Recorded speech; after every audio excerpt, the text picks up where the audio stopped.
Hey, what's up guys? May buntag diya. So, itong vlog karon no, nami gibuhat diri nga project. Since hilig ta og billiard, mag-DIY ta, nagbuhat ta og billiard table.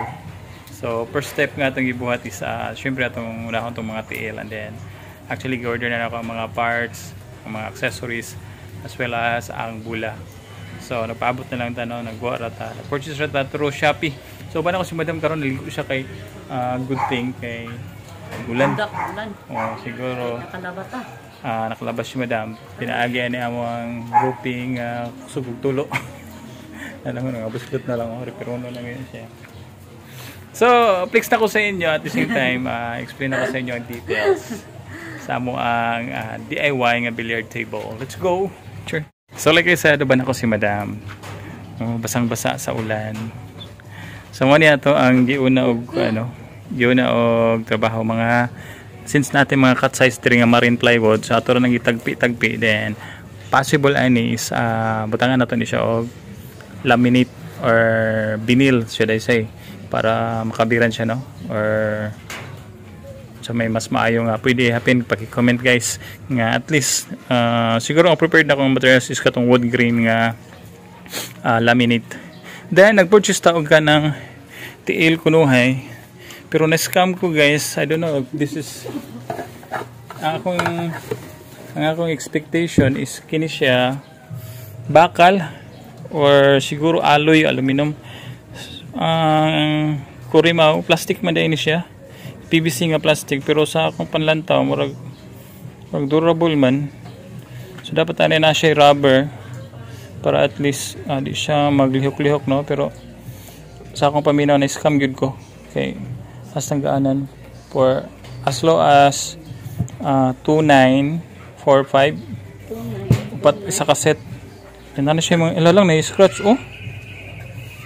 or pagduso ni arang gyud kay scam kayo, but anyway okay ra ni siya. Atong panidaan kung okay ba siya no. Naman na yung sulod nga bahin tube ni siyang GI atong gi-weld sama niya ni pamaagi. So ang total height ani sa finish is almost 32 inches siguro something. Ayan. Then ana dito gibuhat nga slab kanang DIY gyud po no. Since wala tayong mapalitan diri og kanang slate rather, so nagbuhat ta og concrete nga tawag ani siya precast. So hamis siya ang result no, pero wala na ko bantayan ni curve siya gamay dai during curing niya or during pag buhos nato. So ang atong procedure ani is putangan nato ni siya epoxy para at least ma-label siya gamay no. Actually i-perfect yun nato, di nato nabuyan og di ma-perfect. So gamay ra siya difference diri ra nga part ni lam siya, and then dito sa precast okay ra siya na makere ra. So, mo na itong gibuhat nga precast or kanang alternative na to sa slate. Pero lig-on kay ni siya guys. So, tested na ng mga simento nung bilyaran. Ganyan na natin i-prepare diri nga base niya. Mani possible nga tungtungan sa atong billiard table, and then alihan na to na diha para di makita.